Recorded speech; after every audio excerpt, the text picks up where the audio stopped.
Bueno, muy buenas noches a todos, un gusto tenerlos hoy aquí. Sean todos bienvenidos. Mi nombre es Carmen Caram, yo soy la decana de la Facultad de Derecho, para los que no me conocen. Esta conferencia se titula Nueva forma de organización mundial y la conferencia nos va a ser dictada por una persona, un exalumno de la Facultad de Derecho y un gran profesional como lo es Felipe Guadamuz Flores, quien se dedica a asesorar en temas de derecho constitucional, administrativo, empresarial y tributario.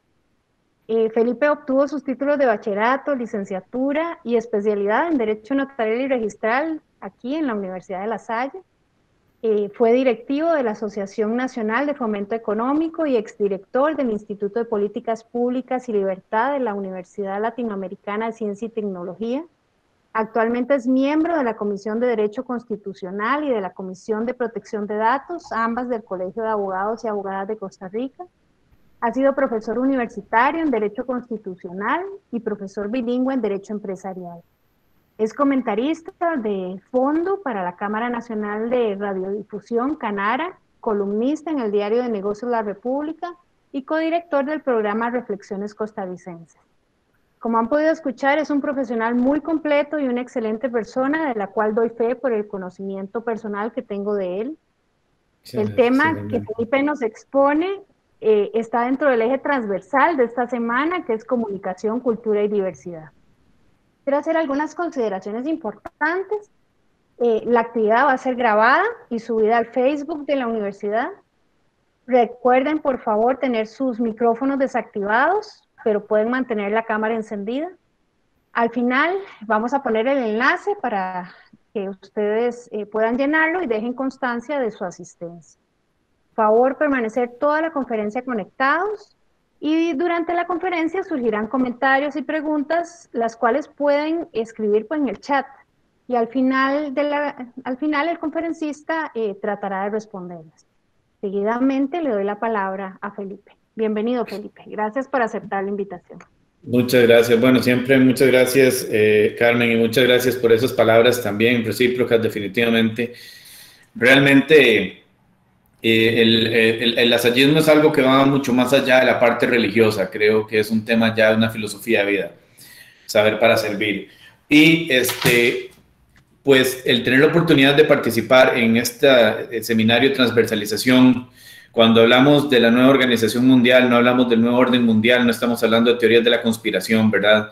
No estamos hablando de QAnon, estamos hablando de situaciones que son constatables en lo que a mí me encanta una frase que usa un amigo mío, que es evidencia empírica.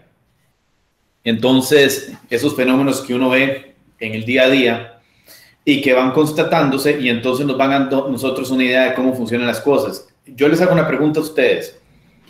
¿Quién ganó las elecciones del 2018 en Costa Rica? Las elecciones presidenciales. ¿Quién se anima a responder? Bueno, sí da como susto responder, porque verdaderamente, si es el PAC y es Carlos Alvarado, me da como mucho temor contestar. El miedo, ganó el miedo. Bueno, aquí no hay respuestas buenas ni malas, hay respuestas sobre las cuales una de las cosas interesantes que a mí me encantaba de la parte socrática es la mayéutica, que uno llega, ¿verdad? Y a través de preguntas y respuestas, intenta llegar a algún tipo de verdad. Y digo algún tipo de verdad porque las concepciones y las percepciones que tenemos pueden ser muy distintas, porque siempre hay tres historias, ¿verdad? Uno como abogado sabe eso, que están mi historia, la historia de la otra parte y los hechos. Entonces, si nosotros nos ponemos a analizar cuál fue la razón por la que el PAC gana las elecciones, y esto es, no estamos metiéndonos en discusiones politiqueras, sino analizando el entorno para poder entender lo que vamos a hablar sobre la nueva forma de organización mundial. Permiso, mi nombre es José María Lang. Yo creo que viendo un poco las elecciones pasadas, y no solo en Costa Rica, sino en otros lugares del mundo, pareciera que están ganando, digamos, ¿cómo decirlo? Al final de cuentas ganan ideologías, ¿no? Ganan como identidades, gana el grupo de personas que logra dirigirse a la mayor cantidad, o el grupo político logra dirigirse y ofrecer como un producto ideológico a la mayor cantidad de personas posibles, y casi que por descarte entonces las personas se escogen, ¿no? Es como, no puedo votar por él porque está a favor de tal ideología o de tal concepto. Y yo creo que muchísimas, bueno, por lo menos en Costa Rica sucedió así. Muy bien. Bueno, vamos tibios. Pero para no extender mucho la pregunta, realmente si ustedes se ponen a ver, la mayoría de la gente que votó por Carlos Alvarado no votó por Carlos Alvarado, votó en contra de Ronnie Chávez. Porque realmente, si ustedes se ponen a analizar, Fabricio Alvarado en ningún momento dijo nada con respecto al tema de la Virgen de los Ángeles, fue Ronnie Chávez, que se dice que inclusive, ¿verdad?, algún diputado por ahí cercano a él, ¿verdad?, fue el que pasó la información a la Nación. Eso es lo que dicen en el Correo de las Brujas, no me consta. Pero el punto es que independientemente de dónde fuera que llegara la información, llegó, y esa información fue la que hizo que la gente dijera, no, jamás, yo no voy a votar por Fabricio Alvarado, porque él está en contra de la Virgen de los Ángeles. Entonces, al final de cuentas, eso fue realmente lo que catalizó para que la gente fuera a votar por el PAC. Muchos votaron por el tema de alguna base partidaria del PAC, que no representa más del 16% del electorado, de la base electoral dura, fuerte, y el resto, a través de una muy buena manipulación político-electoral, fueron y votaron por el PAC. Pero eso no solo es un tema del PAC. ¿Por qué gana Bolsonaro las elecciones en Brasil? ¿Porque realmente la gente estaba molesta con el PT? ¿O porque más bien Bolsonaro en alguna manera estaba reflejando los valores culturales del brasileño promedio? ¿Por qué Donald Trump gana las elecciones? El Brexit, por ejemplo, ¿por qué se da Brexit? Si ustedes tuvieron la oportunidad de ver los documentales en Netflix, se van a dar cuenta que por ejemplo, cuando yo leo una revista, The Economist, y cuando yo estaba leyendo The Economist, me acuerdo, en el 2014, era prácticamente que se burlaban de los Brexiteers. Decían, no, jamás, los Brexiteers jamás van a ganar, no van a salir jamás, Brexit no va a salir jamás, eso nunca se va a dar. Y se dio. Y lo impensable, Boris Johnson llega a convertirse en el primer ministro. O sea, cosas que las personas dirían, ¿pero qué es esto? O por ejemplo el caso de Aung San Suu Kyi, ella fue, ¿cómo se llama? Fue presa política durante más de 30 años en Myanmar, lo que era antes Birmania. Y resulta ser que apenas llega al poder, empieza a perseguir a la minoría rohingya. Bueno, todo esto tiene una explicación que, si bien es cierto, no está corroborada todavía por el método científico, tiene una base muy fuerte en un ensayo en 1993 que se escribió en una revista que se llama Foreign Affairs Magazine, y lo escribió Samuel P. Huntington, que era un historiador y también uno de los asesores de uno de los think tanks, de los tanques de pensamiento, de los gabinetes sombras más fuertes y prestigiosos en el mundo, que se llama el Council on Foreign Relations. Entonces, ¿qué pasó? Que básicamente él decía, después de la caída del muro de Berlín, el mundo cambió. En algún momento hablar de ideologías de los países no alineados, de los países comunistas, de los países del mundo libre, eso sucumbió y empezó a verse indicios y analizar la evidencia empírica para decir, estamos regresando a lo que ha sido el patrón de organización política imperante durante la historia de la humanidad, las civilizaciones.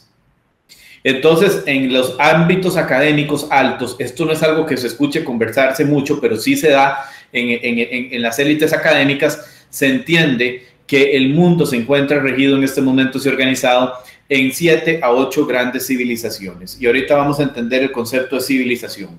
Primero que todo, hay que entender que, por ejemplo, si yo les hago la pregunta a ustedes, ¿por qué en China en este momento, si alguno sigue lo que está pasando en la política china, o por ejemplo la política de la India, que tal vez es un poco más conocido, no sé si han escuchado de que ahorita hay una serie de protestas contra una ley musulmana, lo que se está pasando, una ley de ciudadanía india que realmente excluye a los musulmanes. O por ejemplo el caso que se está dando en China también, que los medios también de la izquierda, mucho de la parte de la izquierda europea se enfoca mucho en la parte musulmana, pero también se dan discriminaciones contra cristianos en el mundo musulmán, por ejemplo, en ciertos países. ¿Por qué es que tenemos ahorita la situación que hay en Venezuela? ¿Cuáles son las fuerzas políticas que están chocando, por ejemplo, en Rusia?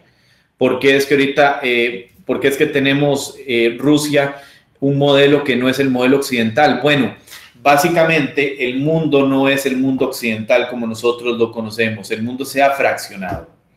Si ustedes se ponen a analizar, por ejemplo, lo que es ver Francia y ver Alemania y lo comparan con lo que es México o Colombia, hay una diferencia abismal, ¿cierto o no? ¿Y de dónde viene esa diferencia? ¿Por qué es que hay una diferencia también abismal, por ejemplo, entre lo que es, por ejemplo, veamos el enclave de Israel, que es el enclave occidental por excelencia en el Medio Oriente, que se habla, ¿verdad?, que es como el que sigue más el rule of law en ese tema. ¿Por qué por qué no se habla de la misma manera de, por ejemplo, Irán? ¿Por qué no se habla de Sudán como parte del rule of law, como parte de esos, ¿cómo se llama?, civilizaciones occidentalizadas, por ponerlo así? Y civilización es un concepto muy amplio, no es el concepto de civilización de bárbaros ¿verdad?, y gente civilizada. Civilización, aquí utilizamos el término técnico para referirnos a un grupo, a una extensión que tiene ciertos factores culturales de por medio, y esos factores culturales son los que los diferencian. Entonces, ¿por qué hay la diferencia? Usemos a Japón, por ejemplo, y usemos a Costa Rica. ¿Cuál es la diferencia entre los sindicatos en Costa Rica y en Japón? Bueno, sinceramente no conozco mucho de los sindicatos en Japón, pero por lo que he visto, por lo menos de las manifestaciones, si tuviera que esbozar ahí una respuesta, yo diría que probablemente el orden, ¿no? La manera en la que se manifiestan, cómo, digamos, culturalmente ellos hasta arreglan la manera en la que, ¿cómo se llama?, en la que hacen huelgas, por ejemplo, y que son bastante respetuosos versus, no sé, un sindicato latinoamericano que puede más bien querer quemar el lugar donde trabaja si no obtiene lo que quiere. Bueno, muy bien, pero si uno se pone a ver, por ejemplo, un pliego, y esto lo decía el empresario Carlos Casuga, el empresario mexicano Carlos Casuga, decía que la diferencia entre los sindicatos en Costa Rica y en Japón, bueno, en México, para usar el ejemplo de América Latina, porque Costa Rica pertenece a América Latina, los sindicatos aquí llegan con un pliego de ¿qué? De exigencias. En Japón llegan con un pliego de ¿qué? De ofertas, de ofrecimiento. Vamos a hacer esto, ¿verdad?, a cambio de, aquí es deme esto. Y eso tiene una razón de ser. Eso viene del mismo factor cultural de las religiones. Las religiones son el principal motor que impulsan a la cultura, junto con lo que son las lenguas, los idiomas también. Entonces, por ejemplo, si ustedes, no sé, están muy jóvenes, pero si ustedes se acuerdan, hace unos años, ya bastantes, casi 30 años, comenzó una guerra civil en Yugoslavia. Y esa guerra civil era entre tres grandes facciones. Estaban los croatas, estaban los bosnios Herzegovina y estaba también Serbia.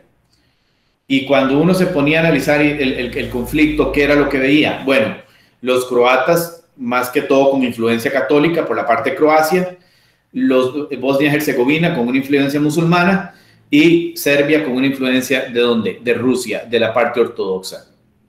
Entonces, ustedes analicen, por ejemplo, qué pasa en Polonia. Si ustedes han ido a Europa o van a Europa, van a ver que Polonia es muy distinto, hay una parte que es muy distinta al resto de la Europa occidental. ¿Por qué se da esto? Bueno, porque precisamente Polonia está al borde de lo que Samuel P. Huntington ha llamado esa civilización ortodoxa. Entonces, cuando nosotros hablamos de cultura y lo que mueve la comunicación política actualmente es atender o buscar los factores culturales y no tanto los económicos ni los ideológicos, que ese ha sido el gran error, y aquí me incluyo yo también porque en algún momento fui partícipe de ese movimiento en tema político, por ejemplo, de buscar lo que es la ideología económica. Entonces no existe la ideología como tal económica como nosotros la conocemos, digamos, a nivel de la población en general. Usted le pregunta a la mayoría de la gente si son de derechas o de izquierdas, ¿y qué le van a decir? De centro. Ok, ¿y qué significa ser de una ideología de centro? Que no es ni... Es complicado. O sea, una ideología de centro es una persona que está a favor del libre mercado y de la libertad de empresa, pero que también está a favor de las garantías sociales y de un Estado protector. Ok, ahora, ¿cuántos de ustedes podrían decir, perdón, ¿cómo se llama usted? Andrés Araya. Andrés, muchas gracias, Andrés. Entonces, ¿Cuántos de ustedes, antes de que Andrés hubiese explicado eso, se habrían definido de centro, derecha o izquierda? ¿Entenderían realmente lo que significa ese concepto? ¿Verdad? Entonces, y eso que estamos hablando en un ambiente académico. Ahora imagínense ustedes afuera, la mayoría de la gente que no tiene este seguimiento del ambiente académico, ¿cómo verían ellos entonces lo que es derecha, izquierda, la parte económica, si es liberal? Me explico, porque ¿qué es lo que se escucha más? Ah, es que ese es un neoliberal, como un término despectivo, pero, o es un socialista, pero realmente esos conceptos de la Guerra Fría no, o sea, las elecciones están demostrando que a la gente no le interesa tanto eso. ¿Cuál es el factor que está moviendo la política en este momento? El factor que mueve la política es la cultura, es la identidad cultural. Y quienes han ganado elecciones ha sido porque han entendido esto. Inclusive en algún momento, por ejemplo, cuando se habló del caso de Cambridge Analytica, en la parte de todo el escándalo que se dio, se hablaba precisamente, y uno de los directores de Cambridge Analytica decía algo muy interesante. Decía, las características de la personalidad acondicionan el comportamiento. Y teniendo el antecedente y el consecuente claro, ellos podían entonces empezar a mover a través de las redes sociales para que la gente se moviera hacia una dirección X o Y, con esos clústeres que hay. Porque hay un fenómeno muy interesante. La gente se define en términos de la parte ancestral, de la religión, también en el lenguaje, en el idioma, en la historia y en los valores, en las costumbres y en cierta medida inclusive en las instituciones. Entonces, la política no solo se utiliza para avanzar intereses personales, sino también para definir la identidad. Entonces, uno ve, por ejemplo, precisamente conversaba con alguien el otro día hablando de los pleitos en redes sociales, ustedes han visto, ¿verdad? No se trata tanto de, tocar ciertos aspectos de las personas dentro de lo que Irving Yanis llamaba ese pensamiento de grupo, que es un poco tribal. Lo que hace es definirme a mí. Yo soy liberal y me defino con liberales. Esto me lo dijo muy claro mi tío cuando yo empecé a litigar, y él me dijo, bueno, los clientes que van a ser sus clientes van a ser personas que son de afinidad política con usted. Dicho y hecho. Yo tenía una postura liberal, no libertaria. Realmente me considero liberal clásico y muchos de mis clientes tienen esa postura, ¿verdad? En algún momento, aquí Carmen lo dijo, que yo trabajo con la parte empresarial, me gusta mucho todo ese tema y las personas con las que coincido políticamente piensan como yo. La política define la identidad. Y también ya no hablamos entonces de esos bloques. Entonces se sigue hablando todavía de los socialistas, los comunistas, pero se está dejando de lado, por ejemplo, la identidad de América Latina. Si ustedes leen, por ejemplo, los libros de derecho de autores mexicanos, van a notar cómo es que, por ejemplo, durante lo que fue el breve imperio, ¿verdad? Cuando se estableció Maximiliano, el emperador Maximiliano, inclusive cuando uno lee ciertos autores mexicanos hablan de que la intrusión de un gobierno foráneo, ¿verdad? Entonces, la identidad, lo que se define, lo que está definiendo a las personas, la política está jugando ese papel. No solo el papel de avanzar los intereses. Claro, ahora los que se meten en política, una gran mayoría, lamentablemente, no ven la parte de la definición de la identidad ni esto. Lo que están viendo es esto, ¿verdad? Y pues, lamentablemente sucede. No con todos, pero una gran mayoría. Y lo puedo decir porque lo he visto con mis propios ojos, no me lo han contado. Pero el tema aquí principal es entender que para la gente que realmente no es que esté en la política, sino que son personas que forman parte de los electorados, se definen a través de la política. Y a lo largo del tiempo, las civilizaciones, por ejemplo, si nosotros vemos lo que era las civilizaciones la civilización hindú, por ejemplo, lo que era la civilización romana, el Imperio Romano, lo que era Creta, lo que era Egipto, lo que era Babilonia, no tenían tanta interacción tan concentrada como ahora, porque la tecnología nos vino a unir a todos. Es decir, estamos en el medio de una pandemia en la cual, a través de la inteligencia artificial, más bien computación cognitiva aplicada, se logró descubrir una vacuna en un año, lo que habría tardado mínimo 5 años hace 10 años, ¿verdad? Entonces, los avances que han habido en los temas económicos, los avances que se han dado a nivel tecnológico, también tienen su influencia sobre la política, como en el caso de Cambridge Analytica. Y esa nueva organización entiende a través de redes sociales que aplicando esos principios tribales básicos, primitivos, las sociedades se están organizando en clústeres de tribus con pensamiento de grupo, donde aquellas personas que no piensen como yo son mis enemigos. Y entonces ahí es donde precisamente capitalizan los políticos y las maquinarias electorales, por ejemplo, como Donald Trump en Estados Unidos, que supo manejar eso muy bien, ¿verdad? A través de Cambridge Analytica, con verdaderos genios, porque son genios, no se les puede negar eso, 250,000 perfiles de Facebook lograron establecer cuál era el perfil de 300 millones de personas. Porque eso es antecedente consecuente. Entonces, ya sabiendo, por ejemplo, yo le decía el otro día a una amistad, ella decía, es que fulano y fulano y fulano, la gente alrededor de ella, son los que pasan publicando política, pero yo no. Y entonces, en ciencia de datos, la ausencia de un dato también es un dato, ¿verdad? Que un dato no exista es una referencia a la existencia de algo que no existe. Entonces, es un dato en sí. Entonces, si yo llego y digo, bueno, si fulano publican esto y son familia de ella y ella no publica esto y esto y esto, en consecuencia es porque ella es lo contrario de lo que ellos son. Entonces, esto es lo que yo le voy a vender. Y eso es lo que las redes sociales usan para, ¿cómo se llama? Para venderle a las personas. Y como nos hemos vuelto baterías de una de las redes sociales, entonces esas redes sociales están definiendo las organizaciones y están definiendo las decisiones políticas. Los políticos van y se fijan en sus páginas de Facebook antes de tomar decisiones, en la mayoría de los casos.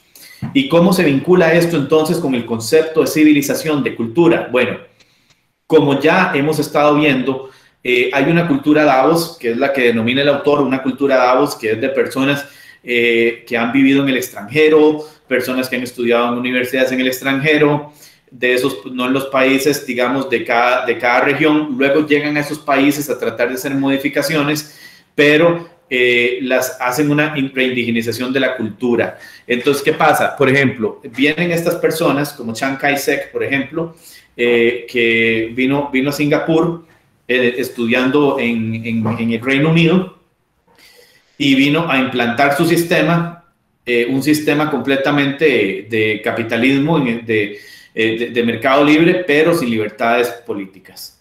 Y entonces, aplicando principios precisamente de la libertad, de verdad, libre mercado que estudió en Inglaterra. Y así hay varios ejemplos que uno puede ver, por ejemplo, de personas en las élites políticas en los diferentes países que han estudiado afuera, usualmente en Occidente, usualmente han estudiado en Estados Unidos, en Francia, en Alemania, en España, en alguna medida en Italia, no tanto, ¿verdad? Digamos Portugal, pero más que todo Estados Unidos, Inglaterra, Francia y Alemania. Y vamos ahorita a referirnos a Francia y Alemania en un momento. Y resulta ser que vienen a esos países con esas ideas, a presentar las ideas, entrenan a personas que son, digamos, los estudiantes de ellos, y cuando esos estudiantes llegan a un cierto nivel, no siguen ese legado que los maestros aprendieron en Occidente, sino que se da un fenómeno de reindigenización de la cultura. Y ustedes lo pueden ver, digamos, uno de los ejemplos para mí más claros es en la Universidad Nacional o en la Universidad de Costa Rica. Ustedes ven cómo existe una reindigenización de la cultura y hay una aversión tremenda, ¿verdad?, a muchos aspectos que son extranjeros. Y esto no es solo de Costa Rica, pasa en muchos lugares en general. Esto lo menciona también Samuel P. Huntington. ¿Y por qué es importante entender esto? Porque resulta ser que ha venido una tendencia en las élites intelectuales que usualmente también tienden a mezclarse con la política, a un punto en el cual esas élites intelectuales lo que terminan haciendo es reforzando comportamientos religiosos.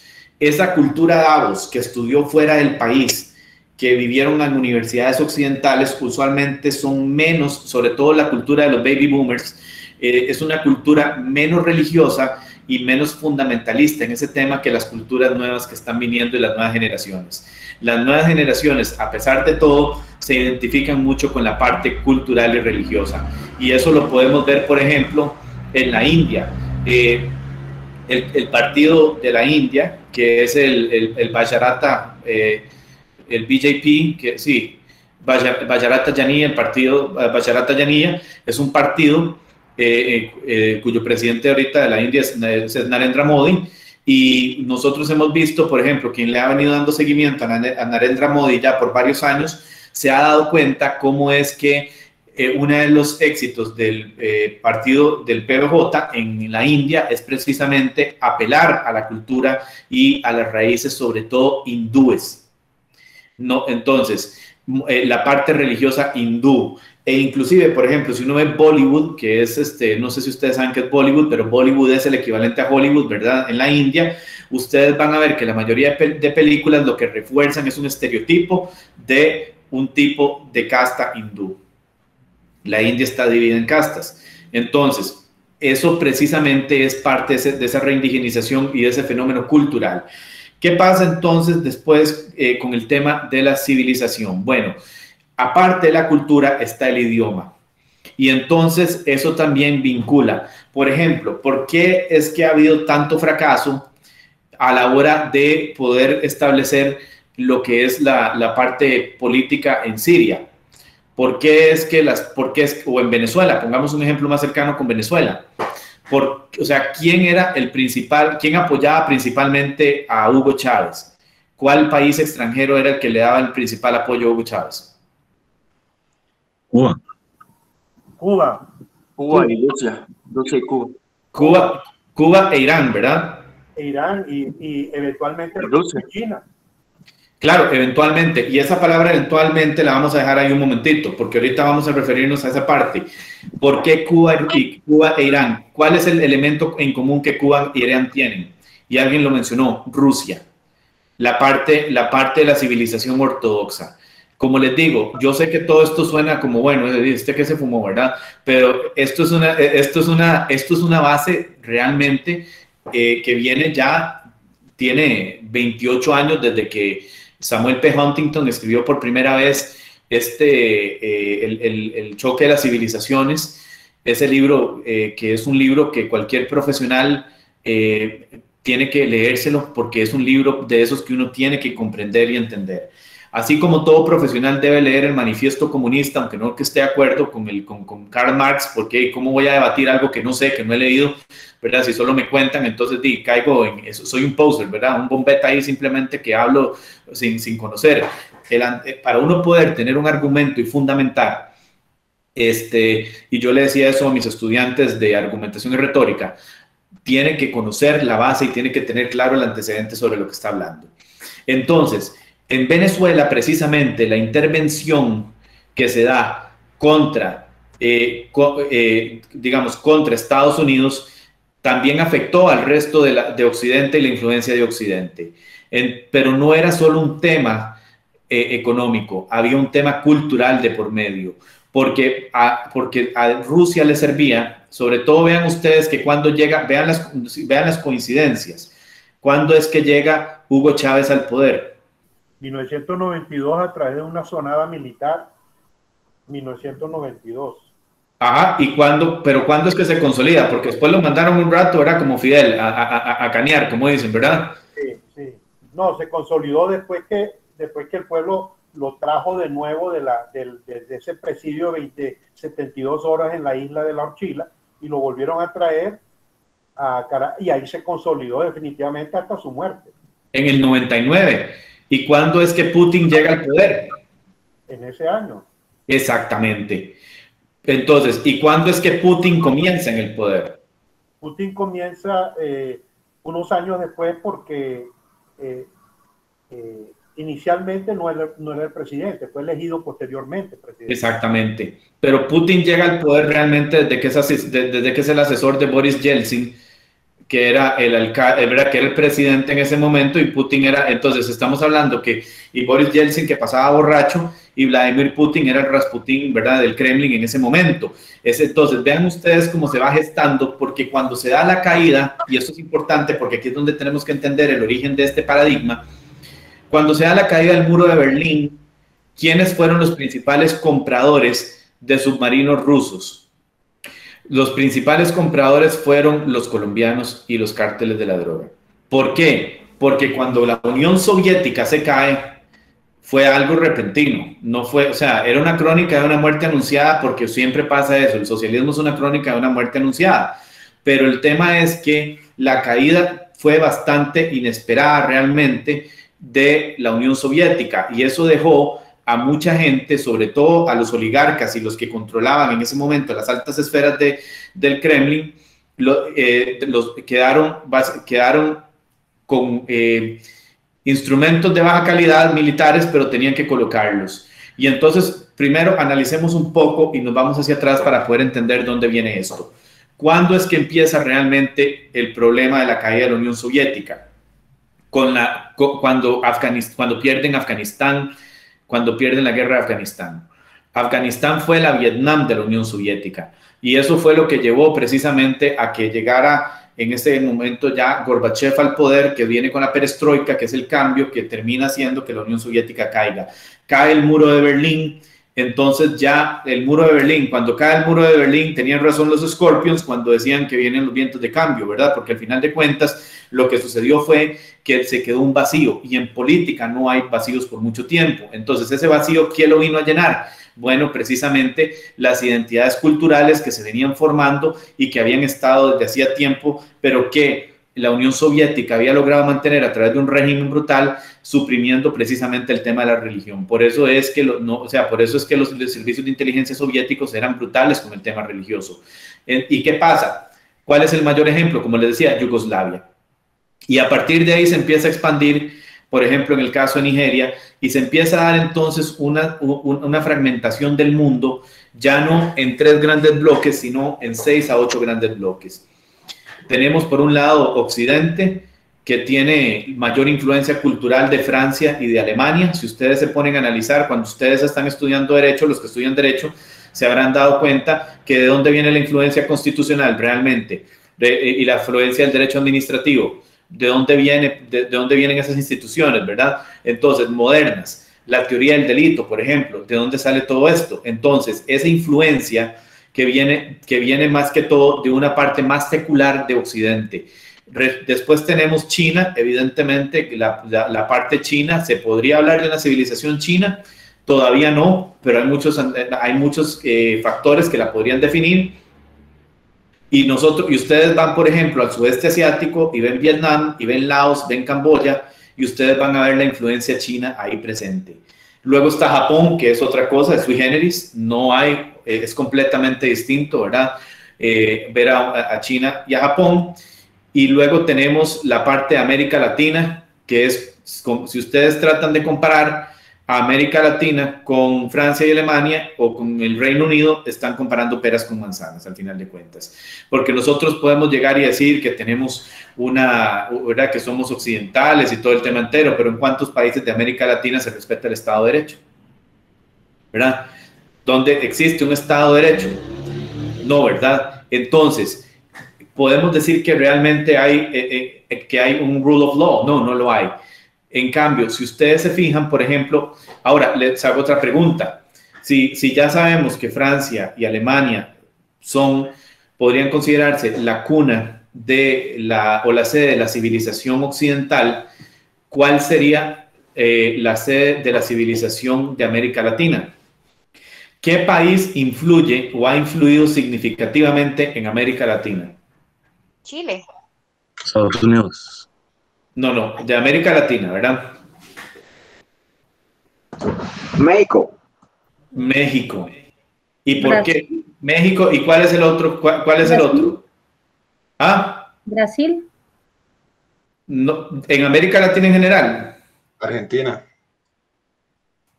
Más o menos. El que más, vamos a ir viendo para que ustedes van a ir vinculando y se van a dar cuenta por qué. O sea, ¿cuántos de ustedes se acuerdan de Pedro el Escamoso? ¿Será Panamá o Colombia? Colombia. Colombia. Pero se acuerdan, ¿verdad? Betty la Fea, Pedro el Escamoso, el Chavo del Ocho, ¿verdad? Y no sé cuánto. O sea, todo esto tiene un factor cultural, ¿verdad? Inclusive en el día a día se utilizan expresiones de ese tipo, de los mismos programas. ¿Por qué? No es una coincidencia. ¿A dónde estaban las capitales de los virreinatos del Nuevo Mundo? Del virreinato, ¿perdón? En Colombia fue de los primeros países de Latinoamérica en independizarse de la corona española. Pero hablemos de la colonia, no hablemos de la independencia, hablemos de antes. El virreinato de Bogotá y el de Perú. Ajá, pero estaba el virreinato de Nueva España y el de Nueva Granada.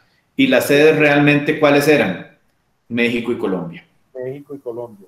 Entonces, si uno se pone a analizar, cierto, muchos autores, Argentina puede tener una cierta influencia, obviamente Chile también tiene influencia, pero realmente en el grueso de América Latina, y si ustedes se van, por ejemplo, a Toronto y se van a un restaurante de migrantes latinos, van a tener Televisa y el Chavo del Ocho, ¿verdad? Entonces, esa influencia, y ahora, si esa es la sede, si México y Colombia son las sedes, podemos decir realmente que hay un Estado de Derecho en México o en Colombia, analizado, digamos, en comparación con Francia o con Alemania. ¿Verdad que no? Entonces, y en Costa Rica tenemos Estado de Derecho.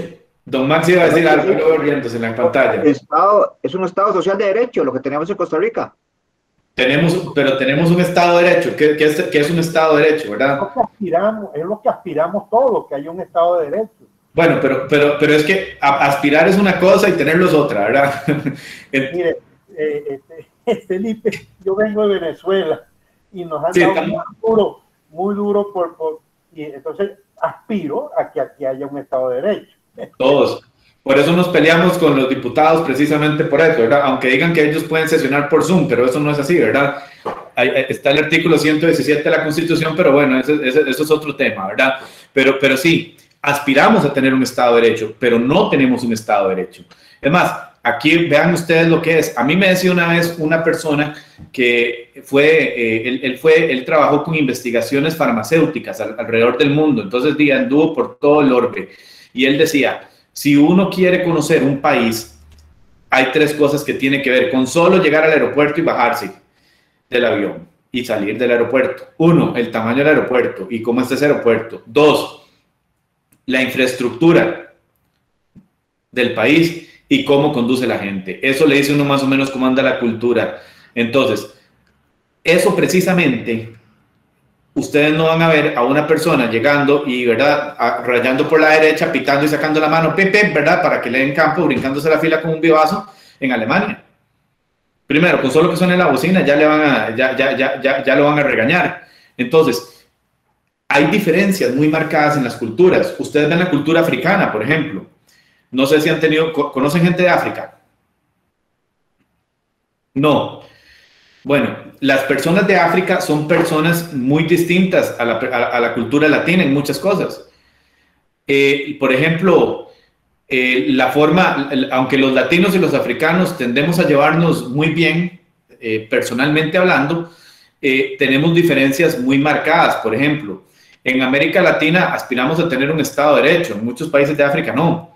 O sea, simple y sencillamente sigue un tribalismo todavía mucho más primitivo y no es un tema de racismo, quedemos claros. Aquí estamos analizando hechos objetivos. Por ejemplo, ustedes se fijan en Nigeria, estudian el caso de Boko Haram y, por ejemplo, cómo los secuestros que se dieron de niñas de escuela. Ese es un ejemplo.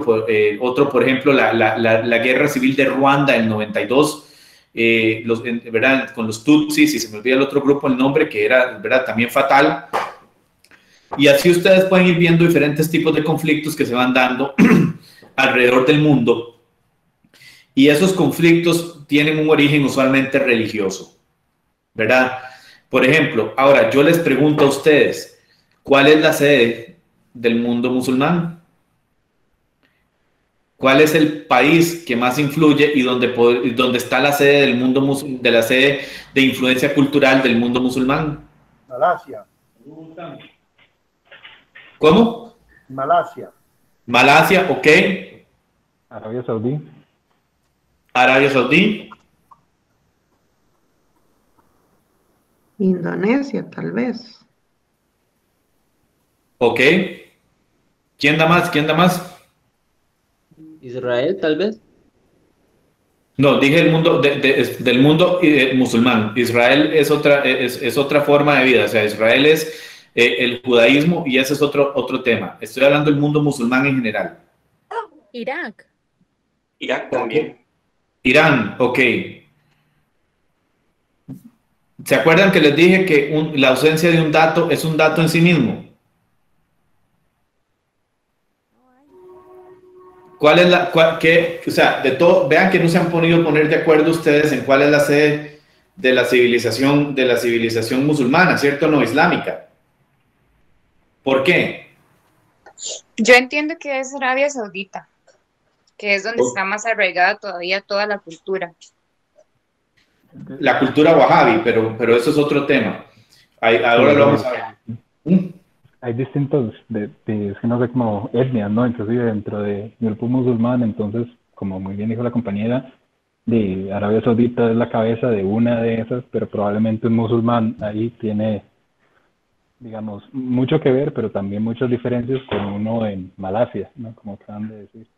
Por eso, pero vean qué interesante, les dije que la ausencia de un dato es un dato en sí mismo. Todavía no se logra definir una sede civilizacional. ¿Por qué es que, a pesar, digamos, de las cosas que pasan en Rusia terribles y que Putin es lo que sea, por qué es que existe una cierta estabilidad política en Rusia? Bueno, ahorita se le está viendo afectada con las protestas por lo de Alexei Navalny, pero ¿por qué ha mantenido una relativa estabilidad por ya casi 20 resto de años? Porque sabe manejar el poder. Porque tiene una sede civilizacional. Porque los ortodoxos miran y siguen a Rusia. ¿Y por qué Europa se mantiene también en la gran medida? Porque también a través de la Unión Europea, si bien es cierto que el Parlamento Europeo está en Bruselas, realmente el centro cultural es Francia y Alemania. Y entonces muchas de las decisiones que se toman son con base en eso. ¿De quién se habla más? ¿De quiénes son los que se habla más? Los que han visto noticias de Europa, por ejemplo. Si uno ve, salgámonos por ejemplo, no hablemos de Deutsche Welle, de la televisora alemana. Si uno ve la BBC, por ejemplo, ¿quiénes son de los que más se mencionan siempre, verdad? De Francia, de Alemania, inclusive de España. Sí, Francia y Alemania. Pero Francia y Alemania son los que más se mencionan, ¿verdad? Hay una cierta estabilidad ahí. Entonces, ¿qué pasa, por ejemplo, en el mundo musulmán con los suníes y los chiíes, para poner las dos grandes denominaciones? Porque obviamente acá hay sectas. No hay realmente. Irán tiene y esto data de los tiempos de Mahoma, ¿verdad? Y cuándo se iba a hacer la sucesión del califato y demás, pero no hay realmente una sede civilizacional islámica, y eso genera que haya un oportunismo también de superpotencias, porque por un lado, si ustedes se fijan, China invierte en muchos países de África donde hay influencia musulmana, y por otro lado Rusia ha perdido también esa influencia. ¿Por qué Siria no se logró nunca componer? Porque estaba metido Estados Unidos, estaba metido también China en alguna medida en ciertas cosas económicas, pero sobre todo Rusia. Y Rusia tiene un proxy. ¿Saben qué es un proxy? Un proxy es el que me hace el trabajo sucio a mí, para que no me digan que soy yo. Cuba es el proxy de Venezuela, de Rusia, en América Latina. Y entonces Irán es el proxy de Rusia en la civilización islámica. Y ahí es donde vienen precisamente esos choques, ¿verdad? Por eso un ejemplo clarísimo de un choque de civilizaciones es Irak, por ejemplo. Cuando uno ve los suníes y los chiíes, por ejemplo, en esa pelea, o por ejemplo también el tema de la división que se dio en el mismo Líbano, ¿verdad? La guerra civil del Líbano también se demuestra el choque civilizacional que se ha venido dando. En la guerra del 75 del Líbano, que empezó en el 75, no era una cuestión civilizacional realmente, era un tema sí había factores. ¿Quién tiene el micrófono abierto? Ok, entonces no era un tema tanto de la parte de civilizaciones, porque en ese momento no era el paradigma que estaba, pero sí había ya había diferencias religiosas. Sin embargo, después de la caída del muro de Berlín, se ven esos cambios completos, por ejemplo, en las diferentes facciones. Entonces, ¿esto significa que Costa Rica también está fuera de esta situación? ¿Verdad? Porque aquí nosotros decimos que ni siquiera pertenecemos prácticamente a Centroamérica, ¿verdad? Aquí está, inclusive hay una anécdota que contaba alguien que negoció el acuerdo de cooperación con la Unión Europea, que a la Unión Europea dice, nosotros nos gusta negociar en bloque, entonces vamos a negociar con Centroamérica, y por ahí salió alguien, no voy a decir quién, de la delegación de Costa Rica diciendo, no, es que nosotros no negociamos con Centroamérica, nosotros somos por aparte, ¿verdad? Entonces, resulta ser que nosotros también estamos afectados por esta situación.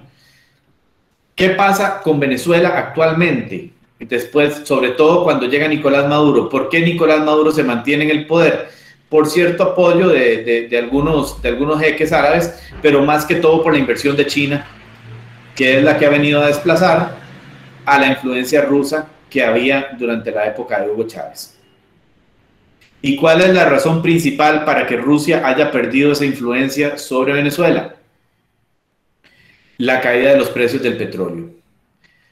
Se había hecho un estudio que había publicado el Banco Mundial, creo que fue, y lo había también publicado The Economist, que se hablaba que, por ejemplo, en Venezuela, y estamos hablando que esto fue en el año 2012, es decir, hace 9 años, y aquí, bueno, don Max, que es economista, ¿no? Si estoy mintiendo, usted nada más me dice, nada más mete la cuchara y dice, no, eso no es cierto.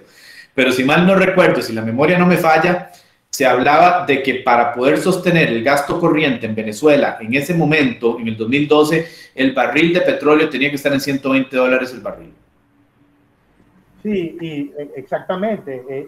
Ya la sostenibilidad económica de Venezuela se basaba fundamentalmente en los precios altos del petróleo. Sin embargo, el populismo de Chávez muere ya en el 17, el populismo de Chávez había logrado explicarle o introducir pues el concepto a la población de que aún con el precio a 9 o a 0, Venezuela todavía subsistiría.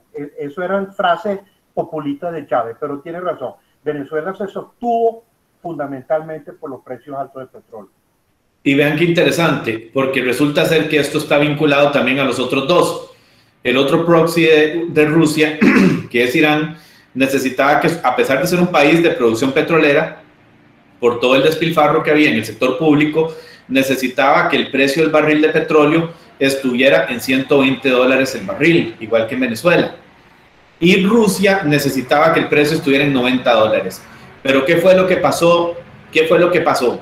Que mataron a la gallina de los huevos de oro, la OPEP, ¿verdad? El cártel de la OPEP empezó a subir los precios demasiado, y entonces, ¿qué pasó en Estados Unidos? Empezaron a desarrollar tecnologías de fracking, ¿verdad? De esquisto, para entonces agarrar, y el fracking es como agarrar, ¿verdad? Cuando uno saca el aguacate y le quedó todavía parte del aguacate, lo agarra con la cuchara y le hace así, ¿verdad? Eso es fracking. Y resulta ser que raspando la olla, se llenaba la olla. Y eso empezó a hacer que los precios del petróleo bajaran a tal nivel que entonces ya Rusia, Irán y Venezuela no podían sostener el gasto público. Entonces Rusia, que siempre ha sido un cascarón realmente, porque Rusia, o sea, su influencia es más que todo de hablar, pero no de poder militar, porque si uno analiza el poder militar de China o el poder militar de Estados Unidos contra el de Rusia, no es tanto, pero son hábiles en la retórica. Entonces han logrado mantener a través de sus servicios de inteligencia y el matonismo contra ciertas figuras políticas, una hegemonía que lograron mantener en Venezuela, pero que se empezó a caer a partir del año 2013 con el fracking, y en el 2014 todavía más, y su punto, su nadir, llega realmente en el 2016. Pero que fue, digamos, donde ya la OPEP tuvo que decir, no, un momentito, ¿verdad? Entonces, dicen que divide y vencerá, y que el enemigo de mi enemigo es mi amigo. Entonces, ¿qué fue lo que pasó? Que se da un cambio precisamente en la estructura de los precios del petróleo a nivel internacional del crudo, y empieza una guerra entre los países que son de corte suní versus Irán y los países de corte chií. Y eso empieza a tener un efecto sobre las políticas expansionistas rusas en Venezuela, y los chinos aprovecharon, porque ya se venían metiendo desde un tiempo atrás, para empezar a comprar regalado prácticamente los recursos naturales en Venezuela, y tienen invertido ahí. Saben que el hecho de que no haya rule of law no es ningún problema, porque igual en algún momento tienen la plata guardada en el banco, y cuando eso se dispare van a hacer lo mismo que han hecho en otros países. ¿Ustedes saben cuál es la ciudad más cara del mundo para vivir? Carmen, ¿dijiste algo? Costa Rica. Costa Rica. Luanda, en Angola. Angola es la ciudad más cara para vivir. Prácticamente que, o sea, se tiene que ser un multimillonario. ¿Y por qué es esto? Porque un régimen que había sido comunista, que precisamente en Angola, Cuba tuvo una gran influencia porque mandó muchos agentes de inteligencia y asesores militares, empezaron entonces a negociar ¿qué? Petróleo y otras commodities, sobre todo, pero no tanto petróleo, sino la otra commodity que ahorita se me va. ¿Cuál es? Ahorita me acuerdo, una de las materias primas, pero al final de cuentas el punto es que esa interacción que les he mencionado no se daba hace muchos años. Había invasiones, por ejemplo, Gengis Khan invadía, luego estaba el expansionismo romano también, ¿verdad? Pero no era a un nivel de interacción tan grande como el que hay en la actualidad. Entonces el paradigma, por ejemplo, de hablar de, sí es cierto que la gente ve Friends, la gente puede ver Friends y la gente puede ver, no sé, lo que esté de moda ahorita, no sigo mucho la televisión, pero lo que de Breaking Bad, yo sé que es un programa viejo, pero bueno, espero no lo estoy viendo yo. Entonces, digamos, por ejemplo, pero la gente ve Breaking Bad, ve Friends, pero no dejan de ser por esa razón, no dejan de ser latinos, no dejan de ser africanos. Más bien, lo que hacen es tomar ciertos conceptos de Occidente y los indigenizan, ¿verdad? Los tropicalizan, por ejemplo, en el caso de nosotros. Y así es como ese fenómeno de reindigenización ha venido todavía más a asentar esas culturas y a llevar las líneas políticas y culturales a ese nivel. Pasamos de los tratados de Westfalia, en aquellos tratados en que después de la guerra de los 30 años que terminó y se empezaron a establecer aquellos estados, que es lo que nosotros conocemos como la concepción moderna de estado. Ustedes se acuerdan de eso cuando se estudió teoría del estado y de la sociedad, uno estudia los tratados de Westfalia, de 1648, a otro modelo en el cual yo, sabiendo que soy un país pequeño, ¿qué es lo que me queda por hacer? Aliarme con un país más grande. Pero ya no es, entonces por eso nosotros vemos que a pesar de que pueda haber mucho odio en Vietnam y todo el tema entero, y en Laos y en Camboya, la influencia de China es abismal allí, ¿verdad? Entonces, ¿por qué es que se da eso? Bueno, básicamente porque el modelo inclusive a nivel de la Constitución ha venido cambiando. Y les pongo un ejemplo. El control de convencionalidad que existe en América Latina, donde la Corte Interamericana de los Derechos Humanos muchas veces sus resoluciones están por encima inclusive de las constituciones de los países, cuestionando lo que es el modelo de soberanía, por ejemplo, ha venido cambiando para dar pie a ese control de convencionalidad que la Corte Africana de Derechos Humanos y la Corte Europea no tienen. Los estados defienden, curiosamente, ¿verdad? Cualquiera diría que la Unión Europea, uno pensaría que no, pero defiende más su soberanía ante la Corte Europea de Derechos Humanos que lo hace la Constitución, digamos, de los países de América Latina.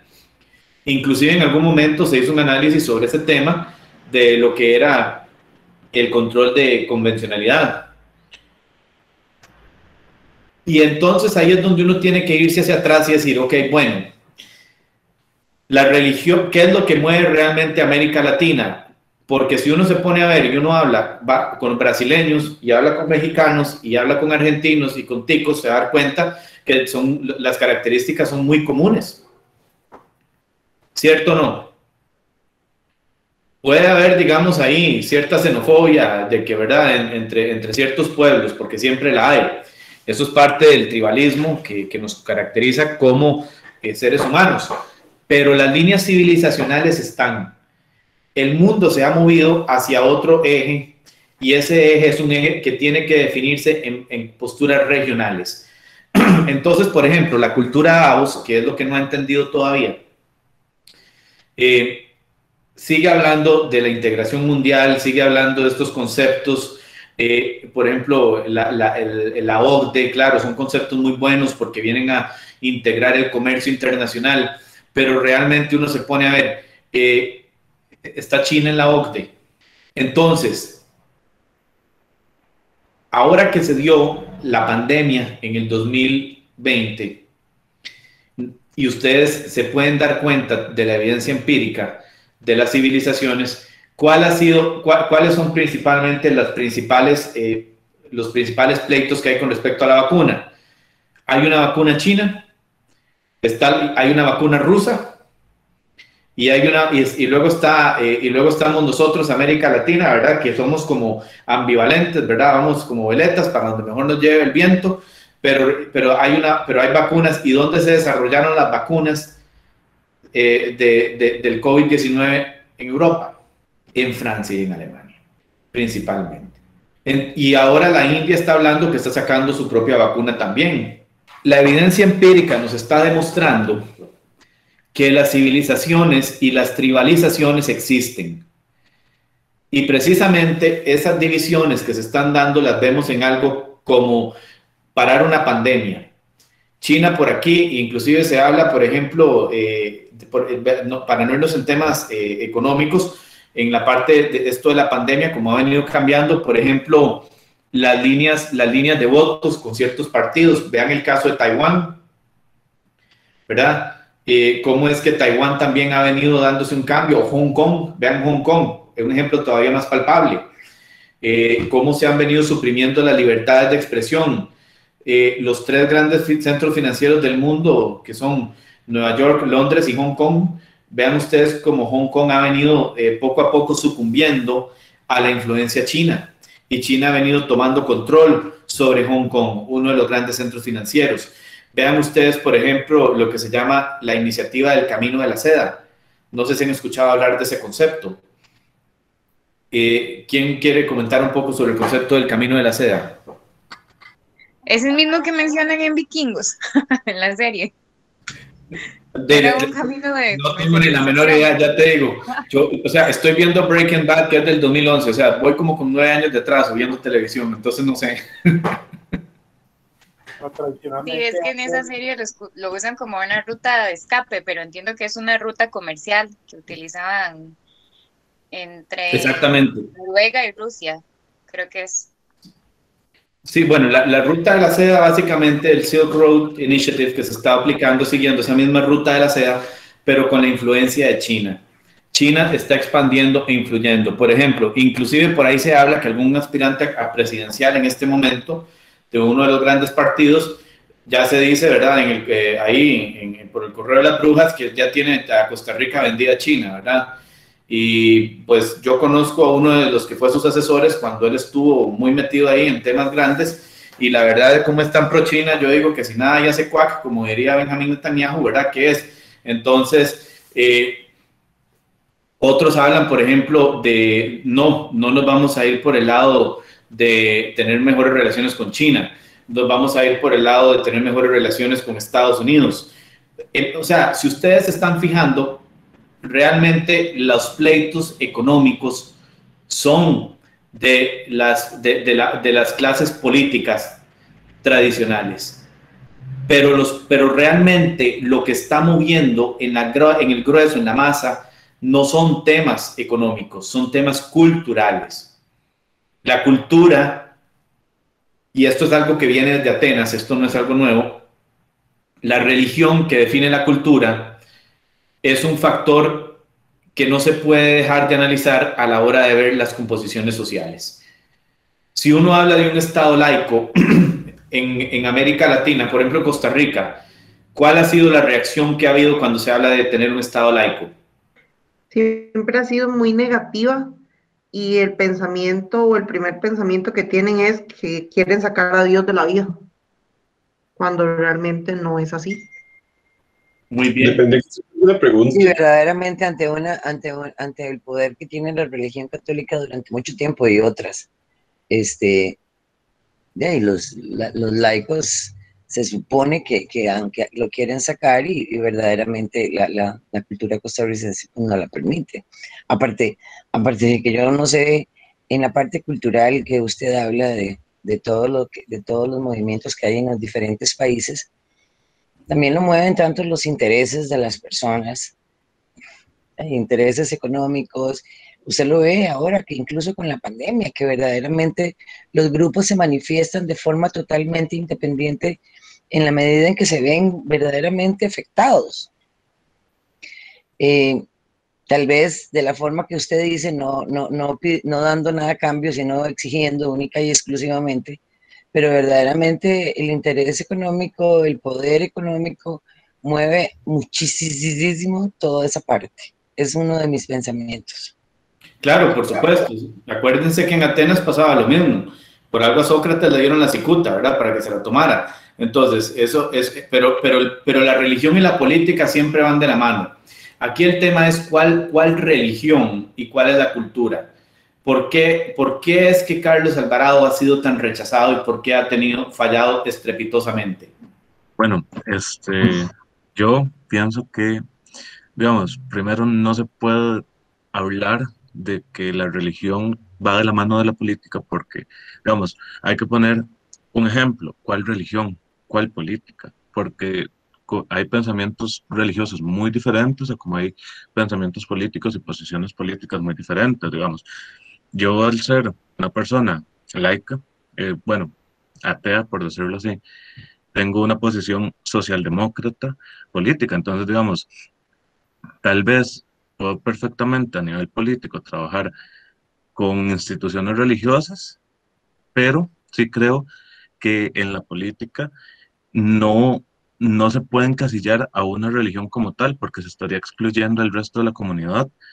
Y somos una pluralidad. Entonces, al hacer eso, yo no creo que sea, o sea, ese comentario yo no lo creo como verídico, por decirlo así, digamos, es mi posición. Y creo que eso es lo que ha hecho Carlos Alvarado. Quiero decir, yo no soy, digamos, partidario del PAC, he criticado mucho el PAC, pero Carlos Alvarado, al intentar mantener esa línea neutral en religión, creo que es lo que le ha chocado más a la gente por ciertas cosas, digamos, por irse a un lado más socialdemócrata en ese sentido. Muy bien, pero y lo felicito por contradecir al ¿cómo se llama? Al expositor, y no lo digo sarcásticamente, lo digo que tiene la valentía para hacerlo y lo admiro por eso.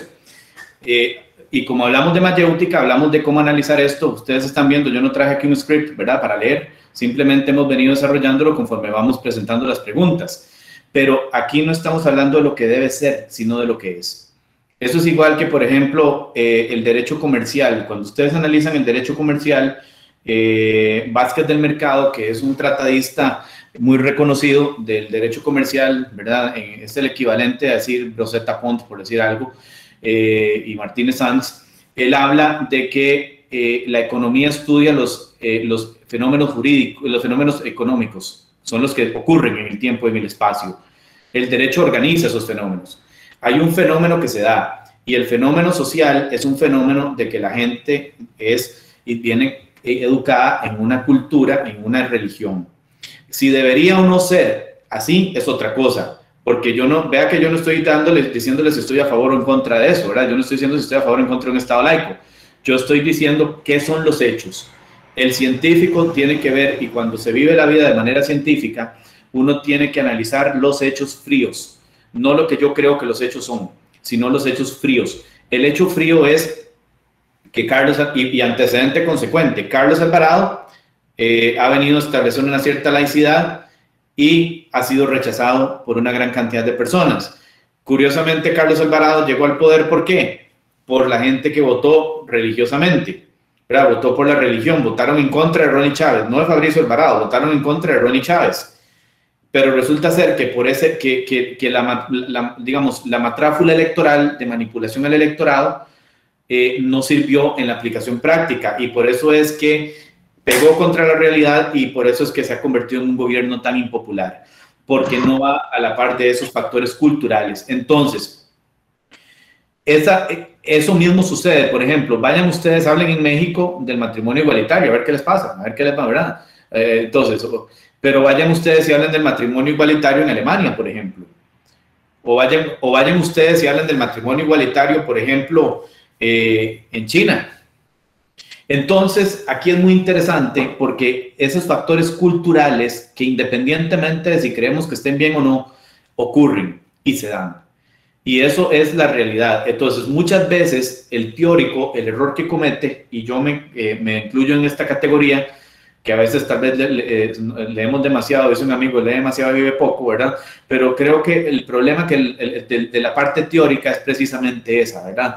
Ese es el deber ser, es el ideal de lo que creemos. Eso es lo que en algún momento inclusive Richard Dawkins cuestiona, ¿verdad? Ese idealismo, de dónde vienen esos conceptos que buscan, ¿verdad? El Estado, un Estado perfecto, todo esto del idealismo.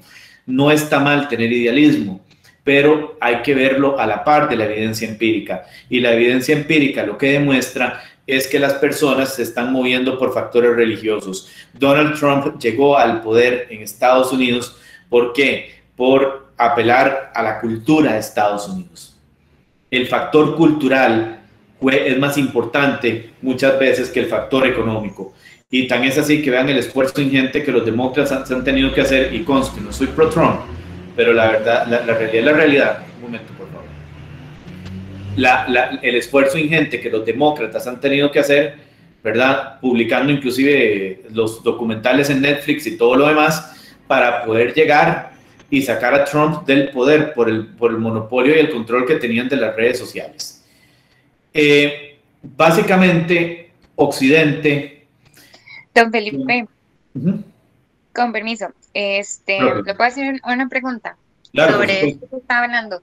Es que, bueno, hace poco, bueno, con todo esto que hubo protestas y manifestaciones y los sindicatos y todo eso, las noticias decían, la Iglesia Católica tiene que intervenir para sesionar, y cuando hubo esto de que quemaron bucetas y toldos y la fuerza pública y todo eso, digamos, ¿cómo se puede ver, como usted dice, en la realidad?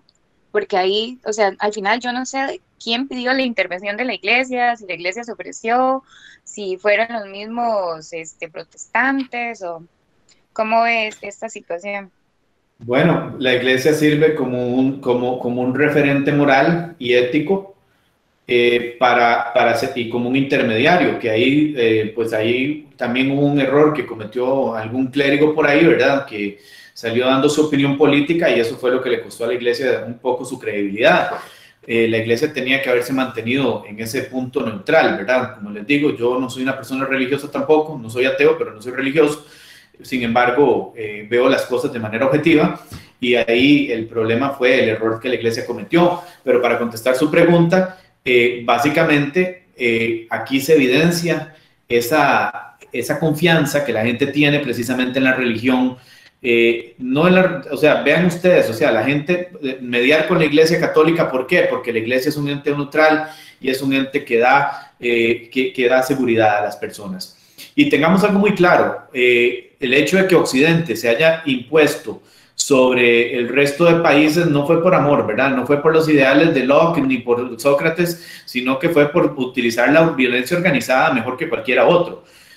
Hay un libro que se llama Una paz para terminar toda la paz. Ahorita no recuerdo el nombre del autor, pero es muy interesante porque analiza el tratado, por ejemplo, de Sykes-Picot, que fue el que dividió a Medio Oriente cuando se da toda la división con Lord Sykes, ¿verdad? De la parte y cómo es que desde Kitchener, desde el virrey Kitchener y hasta Winston Churchill, cuando está todo el tema de la Primera Guerra Mundial, y la caída del Imperio Otomano, cómo se vienen a dar esas diferencias modernas, por ejemplo, en Medio Oriente, no fue por amor ni negociación, fue con la imposición de las armas. Igual sucedió, por ejemplo, con el rey Leopoldo en Bélgica, que era y la fuerza pública que él mandaba, ¿verdad? La Force Publique, que era una de los regímenes más brutales, y cualquiera diría, jamás en Bélgica, ¿verdad? Uno va a Bélgica y dice, esa belleza, toda esa parte de la civilidad, no, o sea, el tema es que nosotros,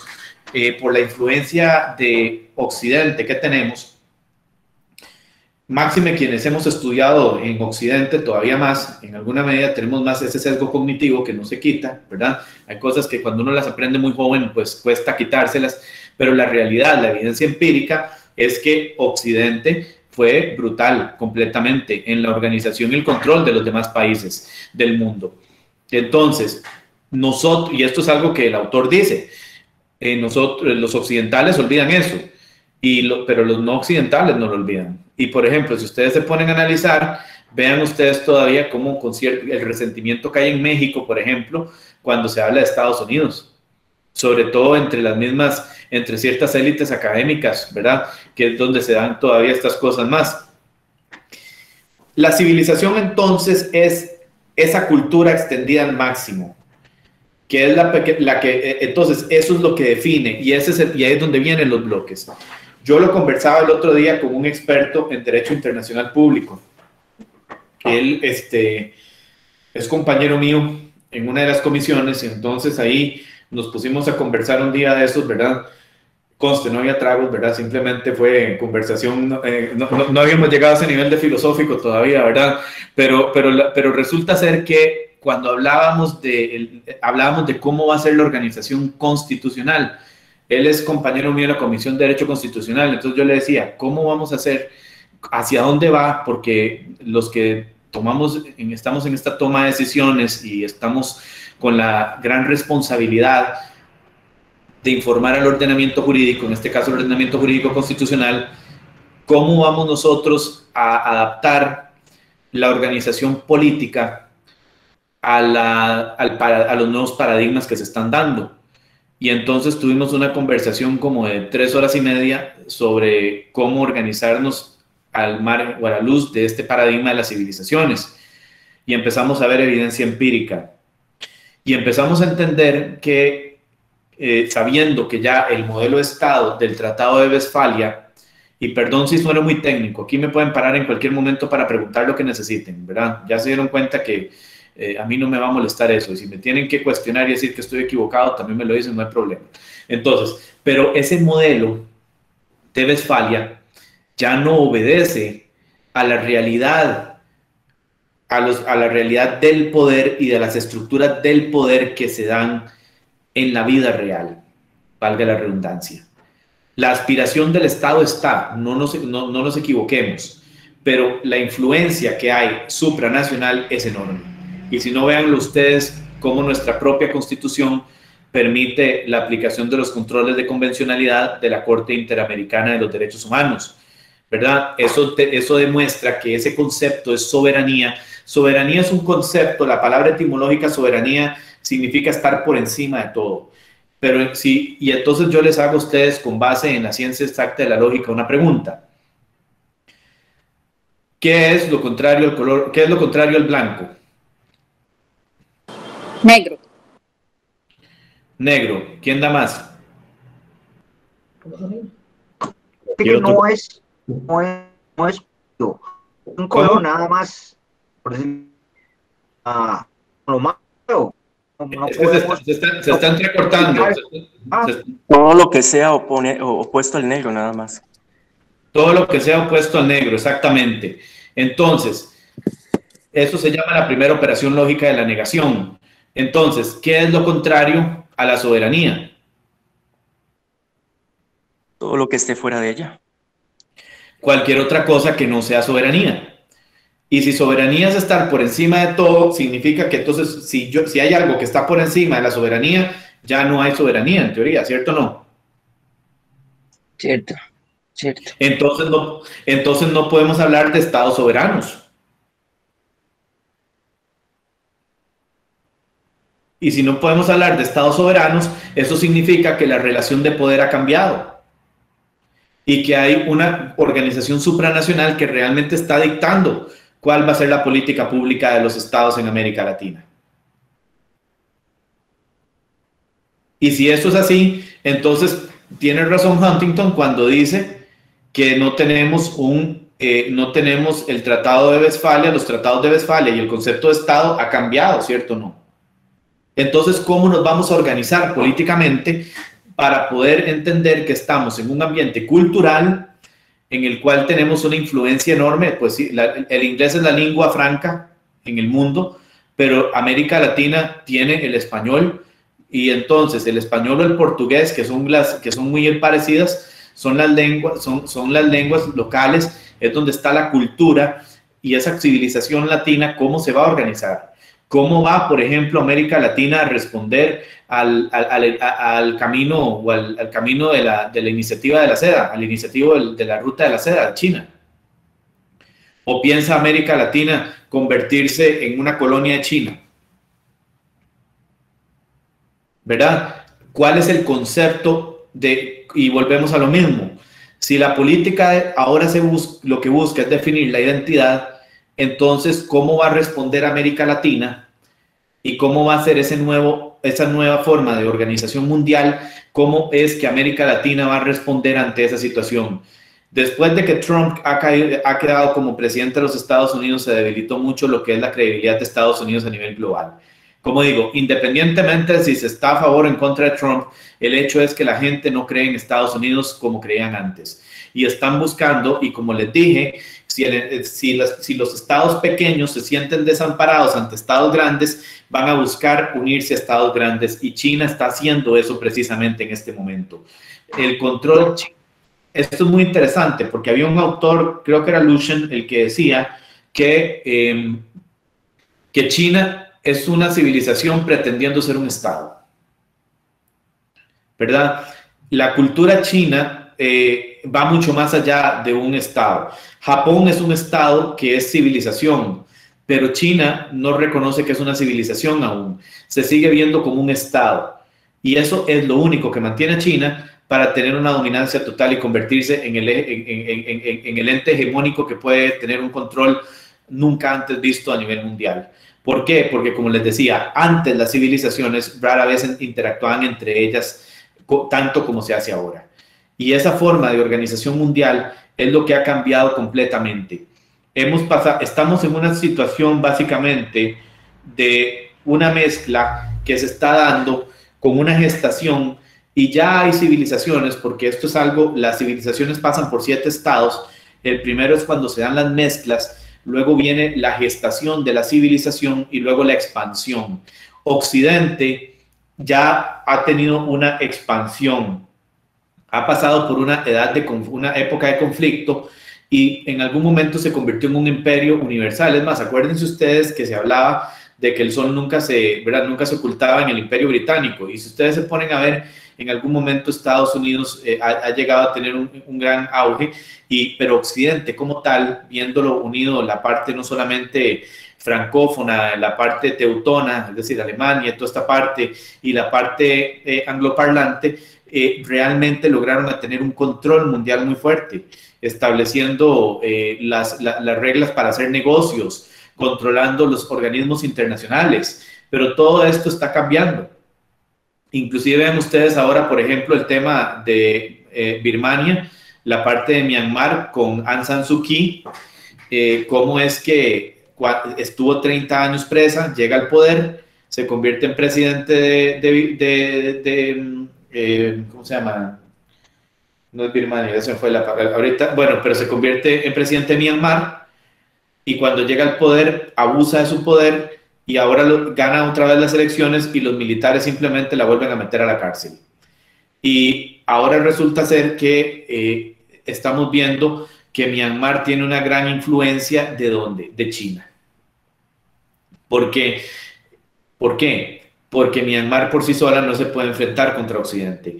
Entonces, igual pasa con otros países en África, por ejemplo, lo que es Eritrea, lo que es Etiopía, son países que hacen negocios y se van con China. Costa Rica no está muy lejos de eso. Vean ustedes que teníamos una relación con Taiwán muy buena y simple y sencillamente de la noche a la mañana dejamos la relación con Taiwán y abrimos relación diplomática con China. La cultura Davos que les mencionaba, que es esa cultura como de unos 50, 60 millones de personas que viajan todos los años, bueno, ahora por la pandemia no, pero antes, ¿verdad?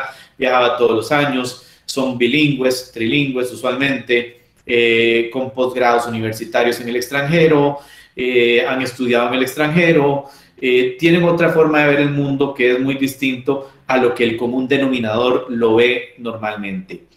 Y sobre esa base, entonces, se habla de que nosotros nos estamos enfrentando a varios retos, y con esto ya voy cerrando. Nos estamos enfrentando a retos muy interesantes de organización social y política, que el único partido el cual ha logrado entender este fenómeno ha sido el PAC. Y no es coincidencia que por eso el PAC haya ganado 2 elecciones seguidas y probablemente gane una tercera elección. El reto para Occidente está en entender que no va a ser el hegemon, o sea, no va a ser el ente hegemónico que fue antes de la pandemia. Ya Japón pasó de ser la segunda potencia en el mundo a convertirse en la 7ª, y para el 2025 China va a ser la primera, y es parte de lo que vamos a ver y nos vamos a enfrentar en los próximos años. ¿Qué es lo que nosotros, cuál es el reto de nosotros como operadores en este ámbito y como formadores de opinión y entes de influencia de las universidades? Hacerle entender a las personas que estamos en una organización multicivilizacional. Francis Fukuyama, que fue o es el director de la parte de estudios internacionales de Stanford y también es uno de los asesores del Council of Foreign Relations, analiza muy bien el fenómeno de cómo China está avanzando en el mundo y cómo la civilización china se está convirtiendo poco a poco en hegemónica. Pero al igual que China avanza, otros países también están reforzando. ¿Cuál es el problema ahorita que está en la actualidad y que se ve? América Latina no tiene definida una identidad. Sigue considerándose occidental, viviendo en un paradigma latino, en un paradigma impulsado por la religión católica y por la religión cristiana. Es más, si ustedes se ponen a ver, por ejemplo, lo que son los protestantes latinos y los protestantes de Occidente, son completamente distintos.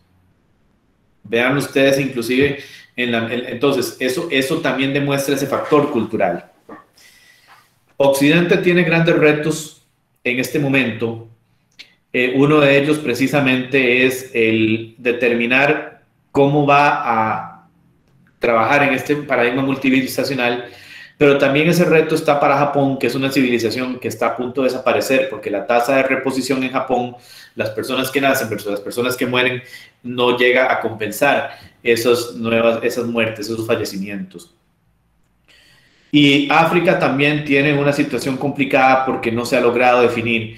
En tanto África no se defina, América Latina no se defina, la civilización islámica no se definan, vamos a tener siempre esos conflictos que se van a dar y no van a permitir establecer esas bases civilizacionales para tener algún tipo, por lo menos, de saber de qué esperar. Por lo menos si yo sé que hay una base fuerte en las diferentes culturas, yo puedo tener un patrón para negociar. Occidente sigue manteniendo un régimen de control sobre la economía, pero no por mucho tiempo. Y eso va a influir también sobre América Latina. ¿Hacia dónde se dirige la política económica y la política social de América Latina? Ya hemos visto que el laicismo ha sido fuertemente rechazado, y esa es una de las causas también por las cuales Carlos Alvarado es tan impopular. Quizá tal vez, y esta es la pregunta que ustedes tienen que hacerse, es cómo se definen ustedes.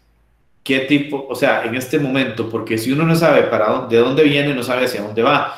Tiene que tener muy claras sus raíces para poder definirse como individuo. Y sobre esa base, entonces, la extensión de las decisiones de vida que puede tomar, incluyendo la organización social. Pero tal vez el punto aquí medular de todo esto sea empezar a entender que ya no vivimos en el Estado que nosotros creíamos, ya no vivimos en aquel concepto de comunistas, socialistas, ¿verdad? Y neoliberales y fachos y todo eso, ¿verdad? Todo ese montón de calificativos que lo que vienen a hacer es a dividir a la sociedad, y que ahora inclusive McKinsey & Company, no sé si han escuchado hablar de McKinsey, pero McKinsey fue la consultora que Alemania contrató después de la caída del muro de Berlín para unir a las dos Alemanias. McKinsey & Company ha dicho claramente que ahora nos enfrentamos a un nuevo paradigma también después del COVID, donde las organizaciones van a tener que interactuar de manera interdependiente. Entonces, aquellas palabras de Stephen Covey que había dicho hace muchos años en aquel libro de los 7 hábitos de las personas altamente efectivas, vuelven a cobrar todavía en esta época mucha más razón de ser. Y es básicamente que esa interdependencia también va a tener que darse a nivel de culturas. Siempre va a haber conflictos, porque esos conflictos no se van a ir. El tribalismo humano es una característica del ser humano y se va a mantener. Pero a la par de ese tribalismo va a tener que venir algún tipo de cooperación, porque está en juego el futuro del planeta y el futuro de la humanidad. Muchas gracias. Muchísimas gracias, Felipe. Hemos disfrutado mucho tu participación. Nos has hecho un análisis de los inicios de la civilización hasta la realidad en nuestros días, hablando sin tapujos de los acontecimientos que han marcado la historia. Y no sé si alguien quiere hacer algún comentario. John había hecho un comentario en el chat que sí quisiera leer. Te dice: para que la política mejore en Costa Rica, ¿debemos llegar a establecer un Estado laico? Muy bien, la pregunta es muy interesante, pero hay que verla a la luz de los hechos. ¿Se puede establecer un Estado laico en Costa Rica sin que haya toda una efervescencia social? Acuérdense que la política es oportunidad y conveniencia, ¿verdad? Y básicamente cuando se forma, por ejemplo, una modificación constitucional, la Constitución tiene dos factores. El primero son los antecedentes históricos y ahí sí, los ideales de justicia. Pero, ¿cómo podemos nosotros definir ideales de justicia laicos en una civilización latina marcada por un factor cultural religioso, que es diferente al factor cultural de Occidente, por ejemplo?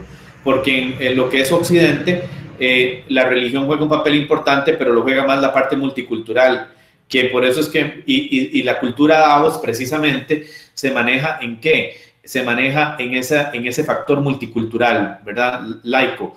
Pero eso es porque esa gente de Davos usualmente, y ahí me incluyo yo en esa parte de esa cultura, porque yo crecí en esa cultura, es una cultura basada en una expansión, pero con influencia indudablemente de Occidente. En cambio, la cultura latina como tal, habría que ver cómo se podría, cuál sería la propuesta que se puede hacer y la conveniencia, y qué tan conveniente y adecuado es el Estado laico bajo esa situación. Porque como hemos visto, la evidencia empírica lo demuestra. En el caso de Carlos Alvarado, vean ustedes la diferencia con Carlos Alvarado y lo que pasó con Bolsonaro, ¿verdad? Bolsonaro es impopular por otras razones, pero no por la parte religiosa, y eso es lo que le ha mantenido que, si ustedes se ponen a ver los índices de aprobación de Carlos Alvarado y de Bolsonaro, son bastante distantes. ¿Por qué? Porque él no se metió en esa parte política laica. Entonces, es una pregunta muy buena, habría que analizarlo, pero entonces, ¿bajo cuáles ideales de justicia los vamos a hacer? ¿Los ideales de justicia occidentales o los que están basados en la civilización de América Latina? Lo que quería era agradecer a Felipe, porque he aprovechado y he disfrutado muchísimo de todo este trayecto histórico que nos ha brindado Felipe de una manera muy académica, muy profesional. Lo conozco hace mucho tiempo y le tengo un gran aprecio. De verdad que los conceptos emitidos en esta charla me llevan a mí, me impulsan ahora a seguir estudiando un poco sobre el control de convencionalidad, yo leí el choque de las naciones, de las civilizaciones, por Huntington. Yo lo leí hace muchísimos años, pero lo voy a volver a leer, y de verdad que esta pandemia, como lo dice Felipe muy acertadamente, nos está llevando a tomar otra, a nosotros no, pues a los líderes mundiales y a los dirigentes a tomar decisiones muy importantes para el nuevo orden mundial. Muchas gracias, Felipe. Con mucho gusto. Doña Carmen, yo también quería agradecer a Felipe. Verdaderamente me pareció excepcional su conferencia. Muchas gracias. Hay muchísimas cosas que uno desconoce también y le encanta escucharlas. Me encantó toda su exposición. No sé si me quedó claro absolutamente todo, pero sí quiero decirle que toda la política mundial me tiene muy preocupada y especialmente en lo que afecta a nuestro país. Obviamente soy anti-PAC, pero quiero lo mejor para Costa Rica y de ahí esperemos en Dios que las cosas funcionen y que esta cultura con estas nuevas generaciones de los millennials, como llaman ahora, pues ayuden un poquitito a mejorar la condición del mundo. Muchísimas gracias de nuevo, Felipe, por aceptar la invitación y por esta charla tan bonita.